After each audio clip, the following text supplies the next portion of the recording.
This is Indian Country Today. Thank you for joining us. I'm Mark Trahant. Here are the headlines from Indian Country Today. A missing and murdered Indigenous persons pilot project is getting underway in Alaska. The pilot project is part of the U.S. Justice Department's Missing and Murdered Indigenous Persons Initiative. It's tailored for the Tribal Community Response Plan. The plan is a guide for how a tribal community will respond to a report of a new missing or murdered person case. The guide is individualized and tailored to the needs, resources, and culture of the community. 3 tribal communities volunteered to participate as pilot project sites. They have now completed the first week with tribal stakeholders, care providers, and law enforcement. A bill to ban Native mascots, logos, and symbols in public schools is being debated in the Washington State Legislature. It's House Bill 1356, and the sponsors of the bill say such representation singles out the Native American community for ridicule and cultural appropriation. There is an exemption for schools on tribal lands. However, such schools would need to seek the approval of tribes in the area. There are 29 federally recognized tribes in the state. If passed, the bill would not affect the names of the schools themselves, only their team names and symbols. The bill was brought forward by the only Native American in the state legislature, Representative Deborah Lekinoff. She is Tlingit and Haida and a Democrat. A member of Parliament in New Zealand gets ejected from Parliament for refusing to wear a tie. This attire is business attire as far as I'm concerned, and as far as many New Zealanders in Aotearoa is concerned. This is a tie. This is a tie to my people. This is a tie to the plight. Rahiri Waititi, co-leader of the Maori Party in New Zealand, called ties a colonial noose. He was wearing Maori business attire, which included a green stone pendant. Male lawmakers in New Zealand are only allowed to ask questions in the debating chamber if they are wearing a tie. The Speaker, Trevor Mallard, stopped Waititi from asking questions in a debate on Tuesday. As he was led away, Waititi told his colleagues the matter was one of cultural and colonialism, not ties. The issue hit social media, and the hashtag #NoToTie started trending. The next day, the rule was changed. The score: Maori 1, colonialism 0. Turns out this exact same issue came up in the U.S. Senate in the early 2000s when then Senator Ben Nighthorse Campbell, Northern Cheyenne man, wore a bolo tie into the chamber. That body changed its rules too, when several other lawmakers wore bolo ties in support of Nighthorse Campbell, and the rule changed. 50 more Yellowstone National Park bison were transferred to the Fort Peck, Assiniboine, and Sioux tribes in Montana. The animal had been under quarantine by the USDA's Animal and Plant Health Inspection Service, located just north of the park in Gardner Basin in southwest Montana. This is the 5th transfer since April 2019, and brings the total number of bison moved from the park to the reservation to 154. By introducing bison that are free of disease, Yellowstone Park is helping the tribes restore its bison herd. The nation's oldest organization for the LGBTQ community celebrates its 10th annual powwow. Thank you for joining us today as we embark on our first ever virtual powwow.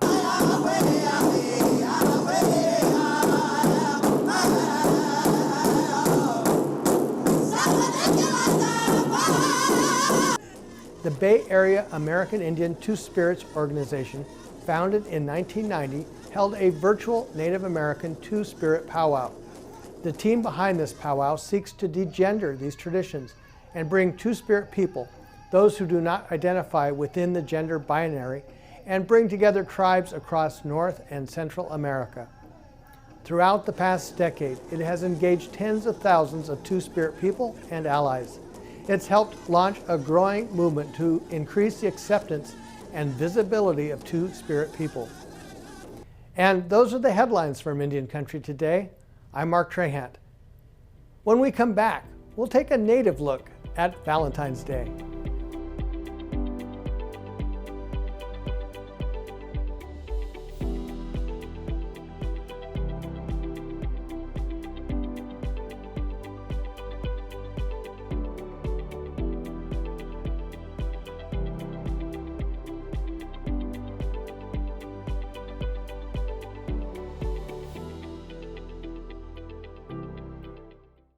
This weekend, people around the world will celebrate Valentine's Day. Although the history of this holiday is not clear, the way it's seen and celebrated today is quite obvious. Seen as a day for romance and love, Valentine's Day is now a time of sending that special someone a gift to show your affection. So in honor of this holiday, we're taking a look at love through the eyes of two experiences of two elders. How do they keep their relationship strong, fresh, and fun? Both have had struggles in life that could have prevented them from finding love or even being a good partner. So how have they overcome their challenges? Sandy White Hawk is Si Shungu Lakota. At a young age, she was adopted out of her home on the Rosebud Sioux Reservation in South Dakota. Her experience as an adoptee has become her life's work as a spokesman on issues of Native identity that adoption and foster care have determined. Welcome, Sandy. Thank you for having us. We're really excited to be here. Her partner is George McCauley. He's a citizen of the Omaha Nation in Macy, Nebraska. He graduated from Flandreau Indian Boarding School, and after high school he worked, but for a number of reasons he ended up becoming addicted to alcohol. George managed to get sober, and today he has 45 years of sobriety. Welcome, George. Thank you. I'm glad to be here. Let me start with kind of the big picture. What's it like to have a relationship in this age and pandemic and all of that between the two of you? Start with George. I don't really, for us, or for me, to enjoy being together, it really hasn't had that, I don't know what it is that people experience about having to not be together for a while. I need to take a break. We've fortunately and happily, we haven't had that part in our relationship during the pandemic or before. How about you, Sandy? So many nights we've gone to bed and I've said, baby, are we fortunate and just blessed to be a couple that enjoys each other's company every day, all day long? And I even have thought to myself, are we what they call enmeshed? So enmeshed that we don't even know we should be sick of each other. But I think we worked so hard to be where we are that we enjoy every moment. I think our separation is he's on maybe in his office and I'm here. So we get a little time away from Well, I understand you're so enmeshed that you share glasses. Yes. Yes, for those who are watching, these are my man glasses. These are George's exceptionally old readers that only work for me to be able to see on the computer. So tell us about how you first met. Oh, that's fun. We were both at our very first National Indian Child Welfare Conference in Tucson, Arizona. I was driving a cart to take elders up this hill up to where the conference was from their hotel.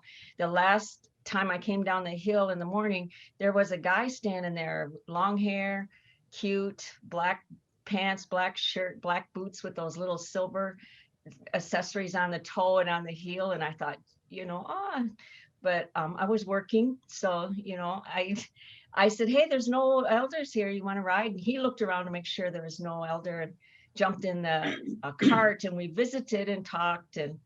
And the thing that stands out about us talking is he liked my cowboy boots. They were snake skin. And I told him, I said, I had just told this little white girl that I was playing pool against that I had to kill the snake in order to wear these boots. And she believed me. And I remember his laugh. I remember his smile. And then we didn't even exchange names, I don't think, then, did we, baby? We didn't even say, what's your name? Nope, we didn't. George, is that the same story from your side? Yeah, that's basically how we began. And I always like to share this part about how these stories, like during Valentine's, how you speak to somebody across the room or across the street or across the road, and it's love at first sight. For us, it wasn't like that. It took a lot of work to get where we are today.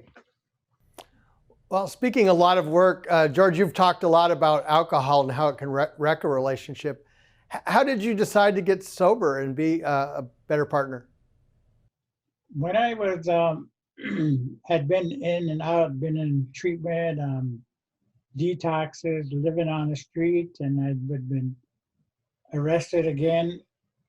And then I had to go to court, and they said that, we need to do something to make your life better. And you need to go to treatment, go to halfway house, and go 3 AA meetings a week, and stay sober for a year. I said, for a year? Yeah, it's not hard. I can do that.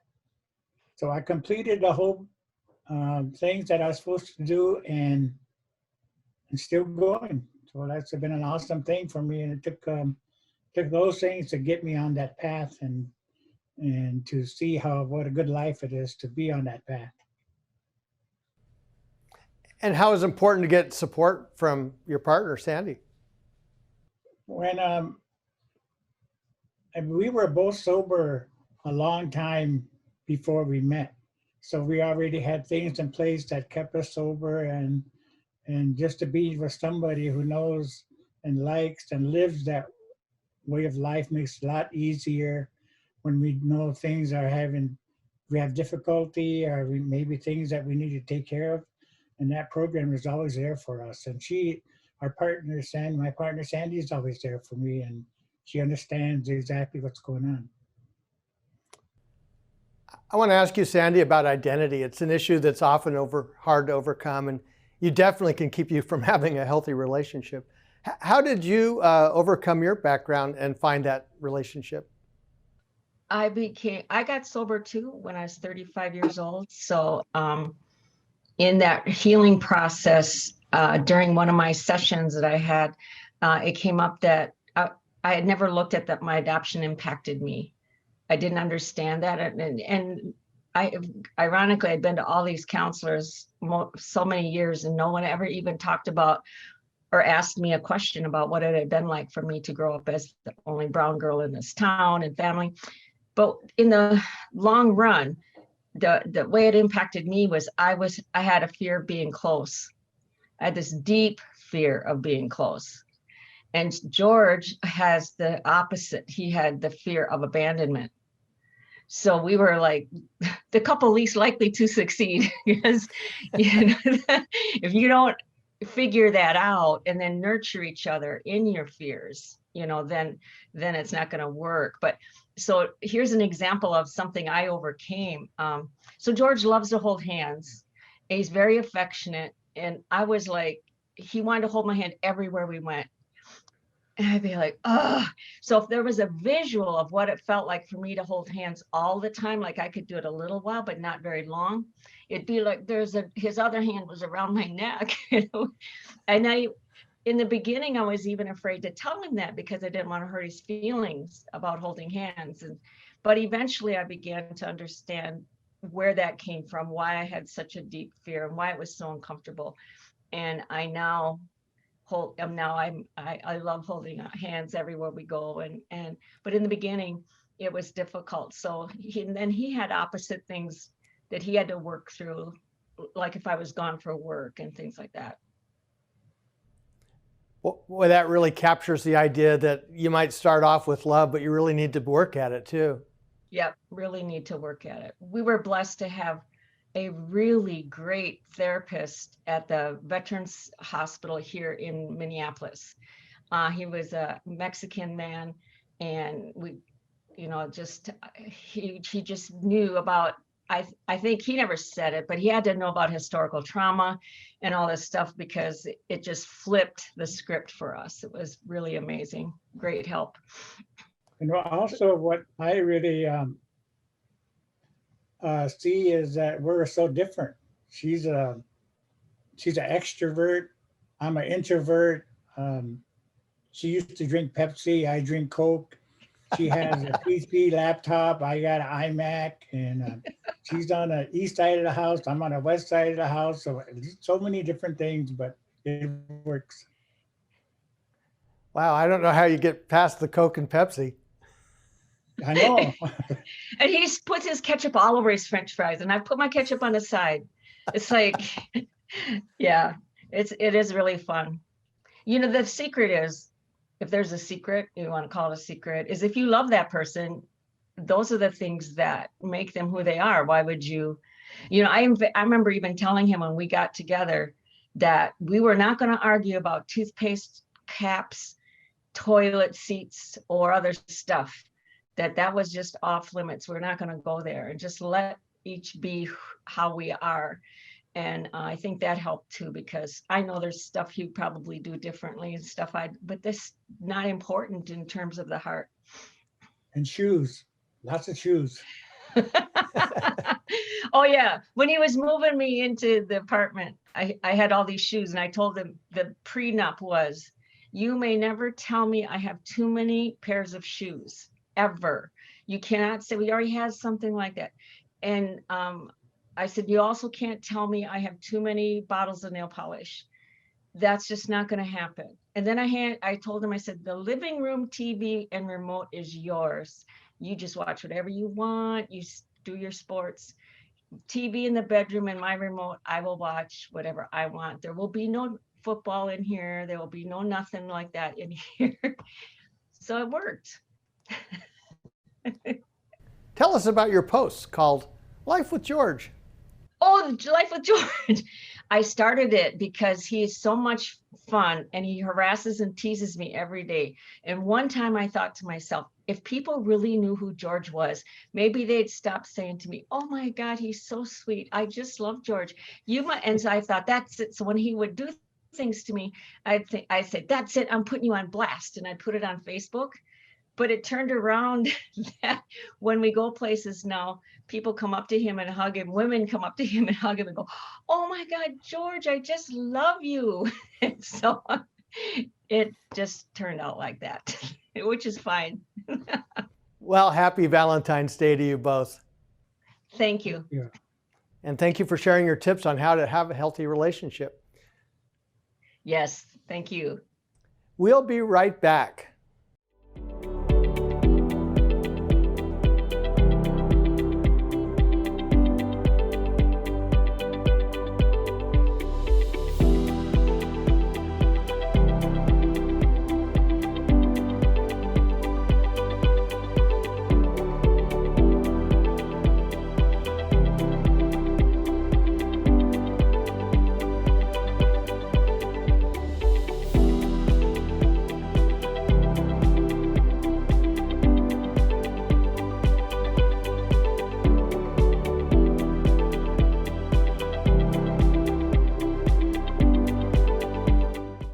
Throughout history, artists have taken up causes and created art that shows the world what concerns them and raises the issues so that others will take notice and perhaps be moved to do something, to change something.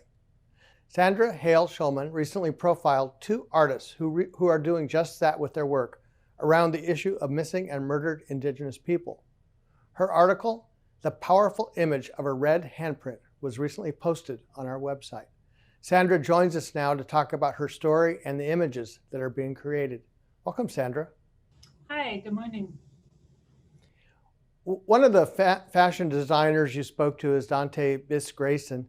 How did he come about tying this image to fashion? I bet his story was really fascinating to me. He is a war veteran. He did several tours of Iraq and Kuwait and Afghanistan. And he said he came back to the Southwest and he had so much trauma from what he saw in those tours that he wanted to do something immediate that could be creative but could also be socially helpful. So being an artist, which is unusual that he would come out of a war situation like that and immediately turn to art, he latched onto the image of the red handprint and decided he could translate this into something that would be beautiful, but also make people socially aware or curious. So he digitally printed a red handprint onto these beautiful skirts, large, very large, and made a line of 400 skirts that is almost sold out. He's donated many of them. And it's a beautiful way of getting the message out, but also something wearable and gorgeous. It's not often we think about a connection between military experience and fashion where we think of green uniforms. But maybe how did he get that? What was the experience that motivated him to go into fashion? I think probably he was always, a creative person and an artist. And I guess maybe he felt like he needed to, I didn't specifically ask him much about why he got into the military, but I think it was maybe something he just felt that was called to do, necessary to do. But when he got out of it and he started having children, and I think he became more aware of what was going on with women and the issue of missing and murdered Indigenous women. Initially when I saw these images, I came across them online, I was sure that a woman had done this. And then when I connected with him, I was kind of surprised that it was not only a man, but a war veteran that was making these. Well, and he just doesn't sell his fashions. He donates them. He has a very determined philanthropic arm. Maybe talk about that for a second. Yeah, he's been donating them to some groups. He said that it's called the 400 Ribbon Skirt Project, and he's been giving them to battered women's shelters in the US and in Canada. He said the idea is to create medicine bundles with the skirts, so he packages the skirts with, I guess, sweetgrass and with sage bundles, kind of gives a whole healing kit to go along with the skirt, which is really nice, interesting idea because it gives a fuller healing process, a fuller package, I guess you could say, as to what the intention of this skirt is. Another male artist you interviewed is Lehigh Sanchez. How did he come up with his version of the Mona Lisa?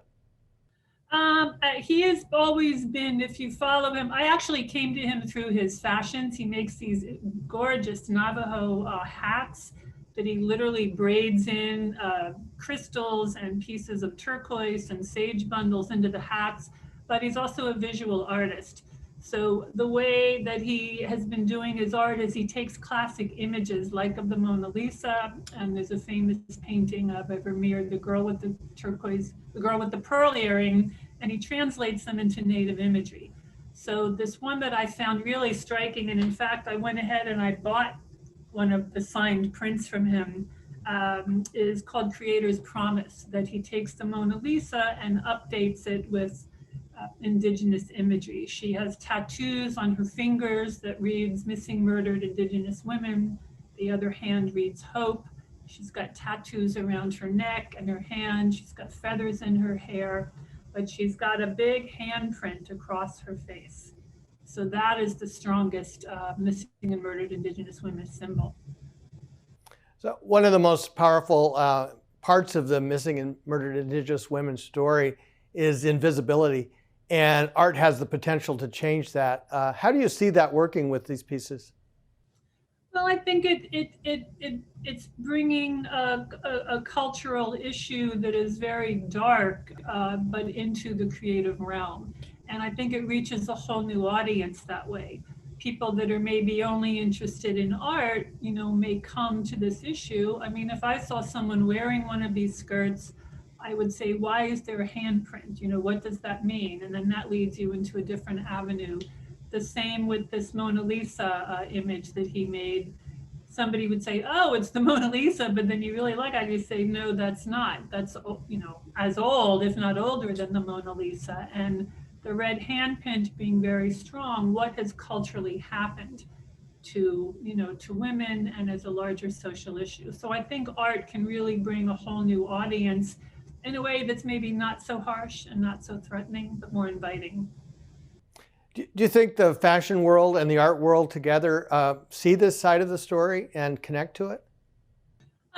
I think they should. I know the skirts have certainly sold out. I already had some female musician friends interested in buying the skirts. I went ahead and bought one of the prints from Lehigh. I was just so taken with them. So I think as the fashion world and the art world, yes, they've always been interested in social messages, but this is very specific and very strong to Native communities. We only have about 30 seconds left, but when you take a look at this from a perspective, what's the story that most sits with you? I think it's interesting. These are both being done by men. The painting and the fashion designer are both men.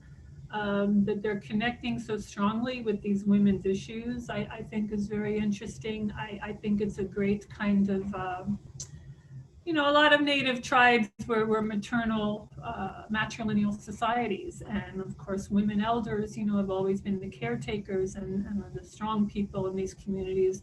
So I think it's interesting that these male artists are connecting so strongly to that and making really sophisticated, beautiful, powerful art from it. Again, you can read Sandra's story, The Powerful Image of a Red Handprint, on our website, IndianCountryToday.com. Thank you, Sandra, for joining us today. Thank you, Mark. And that's a slice of our Indigenous world today. Thank you for watching. We'll be back with another edition tomorrow. I'm Mark Trahan.